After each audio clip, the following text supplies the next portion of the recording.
সুৰক্ষা সমিতি তৰফৰ পৰা আপোনালোক বোকাজান আৰু তিলনীজান প্ৰেছ ক্লাবৰ সাংবাদিকসকলক ধন্যবাদ জনাইছোঁ।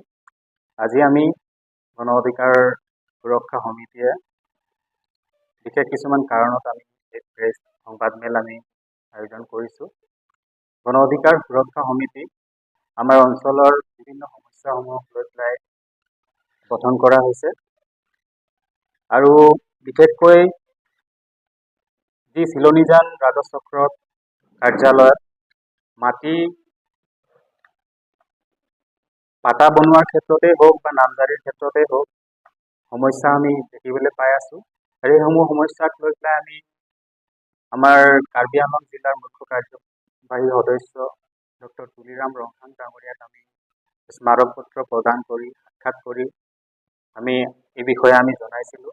কিন্তু দুৰ্ভাগ্যজনক কথা যে আজি পৰ্যন্ত কাউন্সিল ফালৰ পৰা কোনো ধৰণৰ পজিটিভ ৰেছপন্স আমি পোৱা নাই। সেয়েহে আমি অত্যন্ত দুখিত হৈছোঁ। ইয়াৰ পিছত ট্ৰেডিং লাইচেন্স বনোৱাৰ ক্ষেত্ৰত বা ৰিনিউ কৰাৰ ক্ষেত্ৰতো ৰাইজে সমস্যাৰ সন্মুখীন হৈ আছে। গতিকে আমি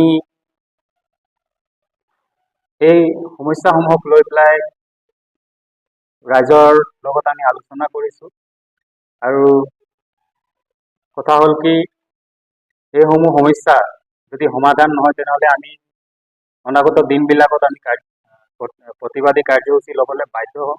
কিয়নো এই সমস্যাসমূহক লৈ পেলাই যোৱা পৰিষদীয় নিৰ্বাচনত অসমৰ মুখ্যমন্ত্ৰী মাননীয় ডক্টৰ হিমন্ত বিশ্ব শৰ্মাদেৱে কৈছিলে যে চিলনীজান চাৰ্কেলত মাটি সম্পৰ্কে সমস্যাবিলাক চলি আছে আৰু অতি শীঘ্ৰে এই সমস্যাসমূহ সমাধান কৰা হ'ব বুলি তেওঁ ৰাজহুৱা প্ৰতিশ্ৰুতি দিছিলে, কিন্তু আজিলৈকে পূৰণ হোৱা আমি দেখি নাপালোঁ। তাৰপিছত কাৰ্বি আংলং জিলাৰ মুখ্য লেণ্ড এণ্ড ৰেভিনিউ EM অমৰ সিং কিশোৰ ডাঙৰীয়াও আমাক এবাৰ আমি লগ কৰিছিলোঁ। তেওঁ কৈছিলে যে এইখিনি সমস্যা সমাধান হ'ব বুলি, কিন্তু আজিলৈকে সমাধান হোৱা দেখা নাই। তেওঁ কাৰ্বি আংলং জিলাৰ ৰেভিনিউ EM অমৰ সিং কিশোৰ ডাঙৰীয়া যোৱা সময়ত ছেইম টাইম তেওঁ এতিয়া MP হয়। তেওঁক ৰাইজে চিনি নাপাওঁ, তথাপিও তেওঁক ভোট দি জিকাই দিছে। গতিকে ৰাইজ আমি যদি অকল MLA MP যদি জিকাই পঠাই থাকোঁ আৰু আমাৰ যদি সমস্যাবিলাক জেনুইন সমস্যাবিলাক যদি সমাধান নহয় তেনেহ'লে আমিতো আমাৰ ভৱিষ্যত সুৰক্ষিত হোৱাটো আমি দেখা নাই।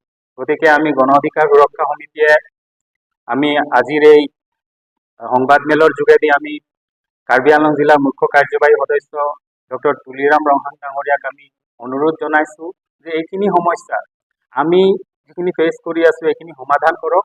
আমি মানুহখিনি আমি কোনো বাহিৰৰ মানুহ নহয়, আমি কাৰ্বি আংলং জিলা গঠন হোৱা আগৰ পৰাই আমি ইয়াত বসবাস কৰি আছোঁ।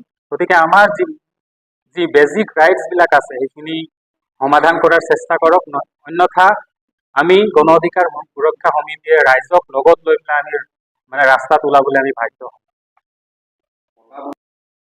আমি পটা বনোৱাৰ ক্ষেত্ৰত যেনেকৈ আমি চিলনীজান ৰাজচক্ৰৰ বিষয়ত আমি এপ্লাই কৰাৰ পিছত তেওঁলোকে কাউন্সিলত পঠাই দিয়ে আৰু কাউন্সিলত যেতিয়া পঠাই দিয়ে সেই ফাইলটো যে হেৰায়ে যায়। গতিকে তাৰপিছত আৰু আমি পটা যে পাম সেইটো কথা নাই। কিন্তু কথা হ'ল কি যিবিলাক মানুহৰ পইচা আছে তেওঁলোকে ঘৰত থাকি হয়তো পটা পাই গৈছে, এইবিলাক বস্তু আমি দেখি আছোঁ।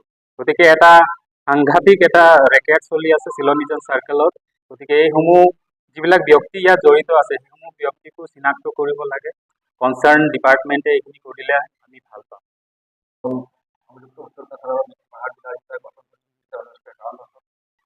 এতিয়া আমাৰ শিৱসাগৰ জিলা, নগাঁও জিলা আৰু খাচীয়া জয়ন্তীয়া জিলাৰ বিভিন্ন অংশ সামৰি সংযুক্ত উত্তৰ কাছাৰৰ পাহাৰ জিলা গঠন কৰা হৈছিল। গঠনৰ আগমুহূৰ্তত আমাৰ যিখন অসমৰ কেবিনেট আছিল, কেবিনেটৰ উপৰিও এই জিলাৰ দুখন গঠনৰ আগমুহূৰ্তত এটা এডভাইজৰী কাউন্সিল গঠন কৰা হৈছিল।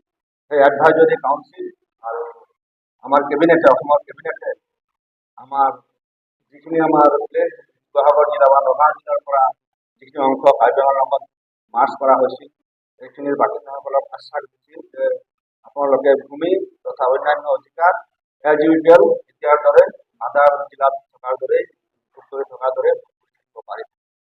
কিন্তু আমি ভোট কৰিয়েই আহিছিলোঁ। কিন্তু আজি কিছু বছৰৰ পৰা দেখিছোঁ আমি কিছুমান সমস্যাৰ সন্মুখীন হৈছোঁ।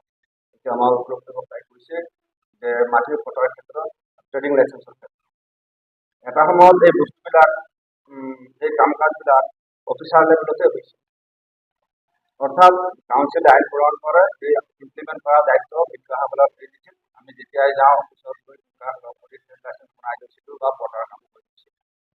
ইয়াৰে পটা আমাৰ কিন্তু এতিয়া যি দিনক দিনে দেখিবলৈ পাইছোঁ, ভূমি আইন কিবা সলনি কৰিছে বুলি আমি গম নাপাওঁ। কিন্তু ভূমি আইন একো সলনি নকৰাকৈ দেখিছোঁ যে আমাৰ কামবিলাক দীঘলীয়া কৰি দিছে, প্ৰচেছটো লেংথি কৰি দিছে। অৰ্থাৎ আমি যদি এখন পটা ধৰক অলৰেডি মোৰ এজন পটা আছে, পটাখন 1 চনৰ পৰা ম্যাদি কৰিব লাগে। আৰু কানুনগো ৰিপৰ্ট মতে কাউন্সিলত পঠাই দিছিলে, কাউন্সিলৰ ছেক্ৰেটাৰী লেভেলতে তেওঁলোকে পাছ কৰি ইয়ালৈ পঠাই দিছিল, আমি পটা পাই দিছিলোঁ। আৰু পটা ৰিনিউৰ ক্ষেত্ৰত ধৰক আগতে ম্যাদি পটা যিটো কাৰ্যালয়ত 10 বছৰৰ কাৰণে দিয়া হয়, এখন পটা 10 বছৰ অতিক্ৰম কৰাৰ পিছত যেতিয়া ৰিনিউ কৰিব লগা হয়, নথিকৰণ কৰিব লগা হয়, আমাৰ চিনিয়ৰজন ইয়াৰ অফিচতেই কাম কৰিব গৈছে। কিন্তু এতিয়া দেখা গৈছে যে বস্তুবিলাক কাউন্সিললৈ পঠিয়াই দিয়াৰ পিছতো EM ছাৰ আৰু CEM ছাৰৰ তেওঁলোকে ফাইলটো যায়। সেই EM CEMৰ তেওঁলোকে ফাইলটো যোৱাৰ কাৰণে লেংথি হৈ গৈছে। আমাৰ দাবী বস্তুটো বিষয়া লেভেলত ৰাখিব লাগে। আৰু ট্ৰেড লাইচেন্স ক্ষেত্ৰতো একেই কথা। ট্ৰেড লাইচেন্সৰ কাৰণে এটা সময়ত আবেদন কৰিলে যিসকল কাৰ্যালয়ৰ খিলঞ্জীয়া মানুহ পটা আছে, তেখেতসকলে ম্যাদি পটা সংগ্ৰহ কৰি আবেদন কৰিলে বিষয়াসকলে অৰ্থাৎ ৰেভিনিউ ডিপাৰ্টমেণ্টৰ পৰা, টেক্সেশ্যন ডিপাৰ্টমেণ্টৰ পৰা ট্ৰেড লাইচেন্স ইছ্যু কৰিছিল। এতিয়া এই ফাইলটো EM তথা CEM ছাৰৰ টেবুললৈকে ফাইলটো পঠিয়াই দিয়া হয়। সেয়েহে বস্তুবিলাক লেংথি হৈ যায়। লেংথি হোৱাৰ ফলস্বৰূপে আমাৰ দুখীয়া সৰু সৰু পাণ বগৰী দিয়া মানুহবিলাকে এখন ট্ৰেড লাইচেন্সৰ কাৰণে 2 দিন 3 দিন ইয়াৰ পৰা 100 কিলোমিটাৰ ইমান দূৰ অতিক্ৰম কৰি গৈ 2 দিন 3 দিন গৈ যেতিয়া ভাগৰি যায়গৈ আৰু লাইচেন্স উলিয়াই আনিব নোৱাৰে। আৰু এটা সময়ত কাউন্সিলে হয়তো টেক্সেশ্যন ডিপাৰ্টমেণ্টৰ মানুহ বা পুলিচ লৈ আহি তেনেকৈ দোকানবিলাকত আহি ফাইন কৰে, কাৰোবাৰ ট্ৰেড লাইচেন্স নাই, সেইকাৰণে ব্যক্তিগতভাৱে তেওঁলোকে ফাইন কৰে বা অন্যান্য ধৰণে একশ্যন লয়। গতিকে আমাৰ দাবী হ'ল ট্ৰেড লাইচেন্স আমাৰ কাৰ্যালয়ত যিসকলৰ পটাদাৰ মানুহ তেখেতসকলে ট্ৰেড লাইচেন্স পাব লাগে আৰু অফিচাৰ লেভেলতে বস্তুটো সমাধান হ'ব লাগে। EM CEM ছাৰৰ টেবুললৈকে বস্তুটো পঠিয়াব নালাগে। আৰু পটাৰ ক্ষেত্ৰত মাটি সংক্ৰান্তীয় সকলো কাম কাজ আমাৰ চিভিলজন ইয়াৰ অফিচতে হ'ব লাগে। যদি তাত কোনোবা সচিব পৰ্যায়ৰ বিষয়ৰ দৰকাৰ হয়, তেখেতে লাগিলে মাহত এবাৰ চিভিলজন ইয়াৰ অফিচত আহি বহি পেলাই ভূমি সংক্ৰান্তীয় সকলো কাম কাজ চিভিলজন ইয়াৰ অফিচতে সমাধান হ'ব লাগে। আমাৰ আশা কৰিছোঁ আমাৰ এই দাবীবিলাক CM ছাৰে গুৰুত্ব সহকাৰে ইতিমধ্যে এন্ট্ৰি টেক্সৰ ব্যৱস্থাটো পূৰ্বৰ পৰাই আছে, গভৰ্ণৰৰ এপ্ৰুভেল আছে বুলি মই জানো আৰু অতীতৰ পৰা এইটো চলি আছে। সেইটোত আমাৰ কোনো আপত্তি কৰিবলগীয়া নাই। কিন্তু বৰ্তমান যিটো গুডছ টেক্স এটা হেৰি কৰিছে, এইটো কৰিছে mobile goods entry check point বুলি নতুনকৈ সামগ্ৰীৰ ওপৰত কাৰ্যালয়ৰ পৰা ওলোৱা হ'ব। দুইবিধ সামগ্ৰীৰ ওপৰত কাৰ্যালয়ৰ পৰা ওলাই যোৱা আৰু কাৰ্যালয়ত সোমোৱা দুইবিধ সামগ্ৰীৰ ওপৰত বিভিন্ন ধৰণৰ টেক্স কাউন্সিলে আৰোপ কৰিছে, যিটো নেকি আমাৰ দুখীয়া মানুহৰ ওপৰতে এটা প্ৰভাৱ পৰিব। হয়, কোনোবা সামগ্ৰী হয়তো কেজিত 5 পইচা টেক্স ধাৰ্য কৰিছে, কিন্তু এই 5 পইচাৰ কাৰণে ব্যৱসায়ীসকলে আমাৰ পৰা হয়তো 1 টকাকৈ মুনাফা আদায় নকৰে। গতিকে আমি দাবী জনাওঁ যে আমাৰ এই গুডছ টেক্স যিটো মোবাইল গুডছ এন্ট্ৰি টেক্স যিটো পইণ্ট বহুৱাইছে, এইটো আমাৰ কৃষিজাত সামগ্ৰী লাগু কৰিব নালাগে। আৰু কৃষি সামগ্ৰীসমূহ যিহেতু প্ৰায়বিলাকে হাৰকে আদি কৰি বাহিৰৰ পৰা আহে, এইবিলাকৰ ওপৰত টেক্স ধাৰ্য কৰাৰ লগে লগে আমাৰ কৃষকসকলৰ ওপৰতে তাৰ মানুহমান পৰিব। গতিকে আমি ভাবোঁ যে আমাৰ কাৰ্যালয়ত উৎপাদিত কৃষি সামগ্ৰী প্লাছ কৃষি লগত জড়িত যিবিলাক দ্ৰব্য কাৰ্যালয়লৈ সোমাই আহে,